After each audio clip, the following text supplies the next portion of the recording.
আমাদের ভাই লুৎফুর রহমান ফরাইজি উনি সাইদ আবুল মওদুদী রাহিমাহুল্লাহর ব্যাপারে উর্দু কিতাবটা না দেখে মানে ওনার নিজের কিতাব না দেখে একটা বাংলা অনুবাদের উপরে নির্ভর করে উনি কথাটা বলে দিয়েছেন।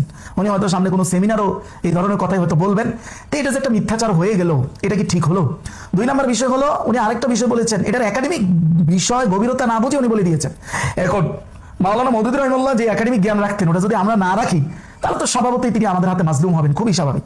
আচ্ছা, এই দুইটা বিষয় কি? প্রথম কথা হচ্ছে আমাদের এই ভাই বলেছেন যে মওদুদী মরহুম নাকি বলেছেন হযরতে আলী রাদিয়াল্লাহু তাআলা আনহু তার নিজের কোনো আত্মীয় স্বজনকে রাষ্ট্রীয় কাজে নিয়োগ দেননি। এটা মাওলানা মওদুদীর নাকি বক্তব্য, উনি দেখেছেন এটা বাংলা থেকে। আচ্ছা, তো এই যে হযরতে আলী তার নিজের কিছু আত্মীয় স্বজনকে রাষ্ট্রীয় কাজে দায়িত্বে নিয়োগ দিয়েছেন, এটা সপক্ষে এখন উনি প্রচুর পরিমাণ দলিল ঘাইটা দলিল টলিল আনছেন। এতগুলো দলিলের ভান্ডার না ঘেটে আপনার একটু কি দেখা উচিত ছিল না যে সাইদ আবুল মওদুদী আদৌ এটা বলেছেন কিনা, তার মূল কিতাবে আছে কিনা?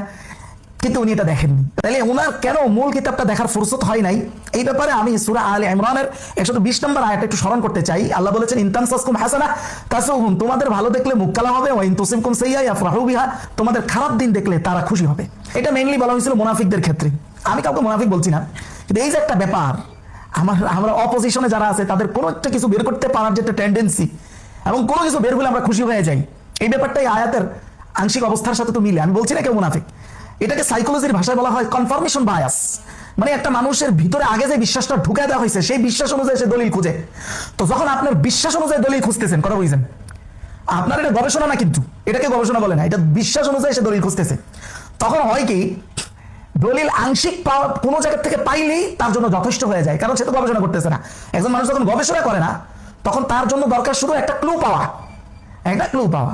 যেমন মনে করেন আপনি একজনকে দোষী করতে চাচ্ছেন, জাস্ট আপনি একটা ক্লু খুঁজবেন, কিন্তু আদালত যিনি আসলে ন্যায় বিচারটা দিবেন তিনি শুধু একটা ক্লু পাইলে উনি নাইচা উঠবেন না, তো উনি আরো দিক দেখবেন এই ক্লুর পিছনে কোনো ক্লু আছে কিনা, এটা দেখবেন, তাই না? সূত্রের পিছনে সূত্র আছে কিনা দেখবেন, কিন্তু দেখবেন না কে ভাই? যিনি জাস্ট এখানে বিবাদী হয়ে বাদী বিবাদীর মধ্যে যারা আছে একে অপরকে দোষী করতে চাচ্ছে তাদের এটা দেখার কাজ নাই, তাদের হচ্ছে দোষী সাব্যস্ত করতে পারলে তার কাজ হয়ে গেছে। তা আমাদের অবস্থানটা কিন্তু একজন গবেষকের অবস্থান থেকে বিবেচনা না, আমাদের অবস্থানটা ঠিক এইরকম। আপনি যাদেরকে উলামা হযরত দেখতেছেন, আমি দেখতেছি, যাদেরকে আপনি বিচারকের আসনে মনে করতেছেন, সে আসলে নোংরা খেলার আসনে বসে আছে, অথচ আমি তাকে বিচারকের আসনে মনে করতেছি। তো বিচারক নিজেই যখন দুষ্ট হবে তখন পরিস্থিতি কি হবে বুঝেন? উনি বাংলা থেকে দেখছেন হযরতে আলীর কথা লেখা আছে, তো বাংলাতে যিনি লিখেছেন এটা ওনার অনুবাদে ভুল। মূল কিতাবে স্পষ্ট যেটা দেখেন, স্পষ্ট স্ক্রিনে দেখেন, এই হযরত আলীর জায়গায় सैयद अब्दुल्लाह मौदूदी मूलत बोलेছেন हजरत आबू बकर ने अपनी जमानाए खिलाफत में अपनी कबीले और खानदान के किसी शख्स को, যে হযরতে আবু বকর ওনার খেলাফতের সময় নিজের খানদানের কাউকে রাষ্ট্রীয় দায়িত্ব দেন নাই, তাহলে এটা আলীর কথা না আবু বকরের কথা? আবু বকরের কথা। এখন আপনি বলবেন যে তো অনুবাদকের ভুল, নিশ্চয়ই অনুবাদকের ভুল, কিন্তু অনুবাদে তো এরকম অনেকেরই ভুল হয়। আমি কয়েকদিন আগেই তো দেখাইলাম মাওলানা আবু তাহের মিসবাহ হাফিজাহুল্লাহ উনি ফতোয়া আলমগীরের অনুবাদ করতে স্পষ্ট, তো এই একদিন না দুই দিন আগের আলোচনায় দেখাইলাম যে স্পষ্ট তিনি একটা জায়গায় অনুবাদ করতে এমন ভুল করে ফেলেছেন পুরো ফতোয়াটা উল্টে গেছে, ফতোয়া উল্টে গেছে। তো এইরকম অনুবাদকের ভুল হওয়াটা খুবই স্বাভাবিক, এটা অস্বাভাবিক কিছু না। কিন্তু আপনি একজন গবেষক, কিভাবে আপনি ডিটেল দেখলেন না? এই না দেখাটার ব্যাখ্যা মাত্র আমি যেটা বললাম সেটাই। দুই নম্বর বিষয় হলো সাইয়্যিদ আবদুল্লাহ মওদুদী নাকি বলেছেন হযরত আলী ছাড়া রাসূলুল্লাহ বনু হাশেমের কাউকে রাষ্ট্রীয় দায়িত্ব বা উলায়াত, যেটা আরবি শব্দ হলো উলায়াত, এটা দেন নাই। এটা কে বলেছেন? এটা নাকি মওদুদী সাহেব বলেছেন। এবার উনি শত দলিল আইনা বলছেন যে না, রাসূলুল্লাহ সাল্লাল্লাহু আলাইহি ওয়াসাল্লাম এই রাষ্ট্রীয় দায়িত্ব বনু হাশেমের মানে ওনার বংশের আরো লোককে দিয়েছেন, আলী ছাড়াও। আচ্ছা, এই যে বললাম সাইয়্যিদ আবদুল্লাহ, অনেকে আমি আগে শুনতাম বলতো যে মাওলানা মওদুদীর লেখার গভীরতা না বুঝেই এই মানুষগুলো ওনাকে অজান্তে বা ইচ্ছাকৃত উদ্দেশ্য প্রণোদিত হিংসা বশবর্তী হয়ে যেভাবেই হোক মাজলুম বানিয়েছে। এটার একটা বাস্তব চিত্র আমার এই ভাইয়ের আলোচনার মধ্য দিয়ে পাইলাম। রাষ্ট্রীয় দায়িত্ব, যেটার আরবি শব্দ ধরেন উলায়াত, এটা যে প্রকার দুইটা, ভাই ওই পর্যন্ত ওই একাডেমিক আলোচনা পর্যন্ত যাই নাই, উনি শুধু খুঁজে বের করছে দিছি কিনা। এখন এটা যে প্রকার দুই ভাগে বিভক্ত, আসেন এটা একটু বুঝাই। দেখেন আল কাওয়াইদুল ফিকহিয়া, এই কিতাবটা লিখেছেন আবুল হাসান আন-নাদাউই, কিতাবের পৃষ্ঠা নাম্বার হচ্ছে, এটা দারুল কলম থেকে ছাপা, সেই হিসাবে 420 নম্বর পৃষ্ঠা। স্পষ্ট লেখছে আল উলায়াতুল খাসসা আকওয়া মিন মিনাল উলায়াতিল আম্মা, উলায়াত রাষ্ট্রীয় দায়িত্ব, বিভিন্ন দায়িত্ব দেওয়া, এটা দুই ভাগে বিভক্ত। একটা হলো উলায়াতে খাসসা, আরেকটা হলো আম্মা, বিশেষভাবে স্থায়ীভাবে দায়িত্ব দেওয়া, আরেকটা হলো সাময়িকভাবে আমভাবে দায়িত্ব দেওয়া। এবার ওনারা বলতেছেন খাসভাবে যে দায়িত্ব দেওয়া এটা অনেক শক্তিশালী আম দায়িত্ব থেকে, আম মানে ব্যাপক। দলিল হাযিল কায়দা, এই কায়দার দলিল হলো মারুই আন নবী সাল্লাল্লাহু আলাইহি ওয়াসাল্লাম, যেটা রাসূল বলেছেন আন্নাহু ক্বাল, যে রাসূলুল্লাহ বলেন আস-সুলতানু ওয়ালিয়্যুন মান লা ওয়ালিয়্যা লাহ, কোন অঞ্চলেও যদি আপনাকে সর্বোচ্চ দায়িত্ব দেওয়া হয়, মানে এই অঞ্চলের গভর্নর আপনি, সর্বোচ্চ গভর্নর, এখানে এটাও অন্তর্ভুক্ত, যদি কোনো অঞ্চলেরও গভর্নর হয় কেউ সর্বোচ্চ, তাহলে তার জন্য বিভিন্ন কিছু তার নিজের সিদ্ধান্তে করা সম্পূর্ণ তার উপরে এখতিয়ার আছে, কাউকে জিজ্ঞাসা করা ছাড়াও। বলা হচ্ছে ইদানিল ওয়ালি ইয়াহিকু লাহু আত-তাসাররুফ ফীমা উসিদা ইলাইহি বিদুনি আন ইস্তাআযিনা আহাদান। ওয়ালি স্থায়ী খাস ওয়ালি, উলায়াতে খাসা কাকে বলা হয়? যে নিজের ইচ্ছায় নিজে সিদ্ধান্ত নিয়ে তার এলাকায় সে কিছু করতে পারবে, অর্থাৎ সিদ্ধান্ত নিয়ে সরকারি কার্যক্রম চালাইতে পারবে, এটা হলো উলায়াতে খাসা।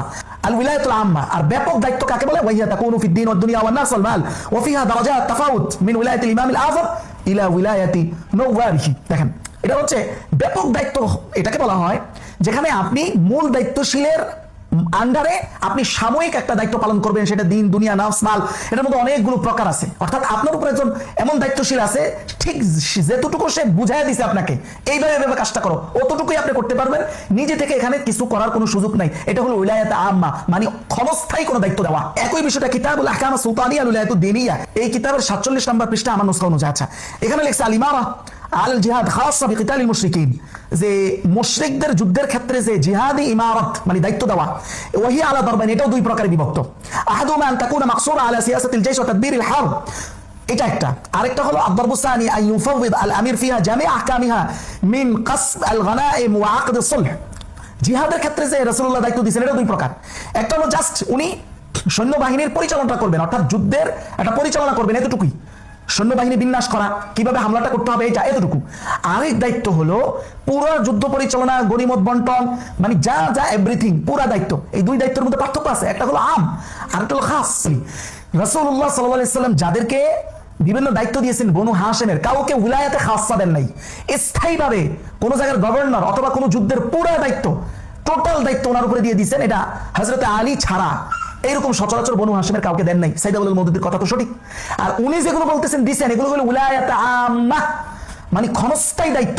ধরেন আপনার এক জায়গায় বয়ানের দায়িত্ব আছে, মানে আপনার দাওয়াত আছে, আপনি যাইতে পারতেছেন না, এর বদলে আপনি আরেকজনকে পাঠিয়ে দিচ্ছেন।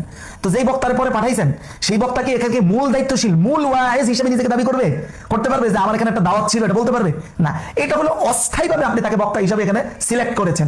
ঠিক এরকম অস্থায়ী দায়িত্ব রাসূলুল্লাহ বনু হাশিমের অনেককে দিয়েছেন, কিন্তু উলায়াতে খাসা এটা দেন নাই। আর মাওলানা মওদুদী সাহেবের কথার উদ্দেশ্য ওটাই, এখানে উলায়াত দ্বারা উলায়াতে খাসাই উদ্দেশ্য হবে। কেন? আপনি যদি মুতলাক ভাবে মুকাইয়াদ না করে আপনি যদি বলেন যে তার বাবা এই কথাটা বলেছে, এখন বলেন তো বাবা এই কথাটা বলেছে, বাবাও তো সৎ বাবাও হয়, আপন বাবাও হয়। যখন কোনো সৎ না আপন এরকম কিছু বলা না হবে, সাধারণত ভাষাবিদদের সিস্টেম, ভাষাবিদদের উসুল বা নিয়ম অনুযায়ী আপনি কি আপনটা বুঝবেন না সৎটা বুঝবেন? আপনটা বুঝবেন। এখানে দুই ধরনের উলায়াত, উলায়াতে খাসা, উলায়াতে আম্মা। দুইটার মধ্যে মূল কোনটা? মূল হচ্ছে যেটা খাস, স্থায়ী দায়িত্ব। আর মাওলানা মওদুদী সাহেব যখন ডাইরেক্ট বলছেন কোনোটা খাস না করে, কি উলায়াতে আম্মা না খাসা, মানে আপনার কি সৎ বাবা না আপন বাবা, এরকম কোনো একটা কিছু না বলে যখন বলবে বাবা, তো বাবা অর্থ কি? সৎটা হবে না আপনটা হবে? আপনটা হবে। মাওলানা মওদুদী সাহেব যখন বলেছেন যে উলায়াত দেন নাই, এই উলায়াত দ্বারা কি উলায়াতে আম্মা উদ্দেশ্য হবে না খাস উদ্দেশ্য হবে? খাসটা উদ্দেশ্য হবে। এই জন্য বারবার বলি, ওই যে অনেকে আমি শুনতাম যে এদের গভীরতা না বুঝার কারণে বরং মাওলানা মওদুদী হোসট খাই নাই, বরং আমরা মাওলানা মওদুদীর জ্ঞানের কাছে একদম 100 বছর সিট্টায়া হোসট খাই গেছি।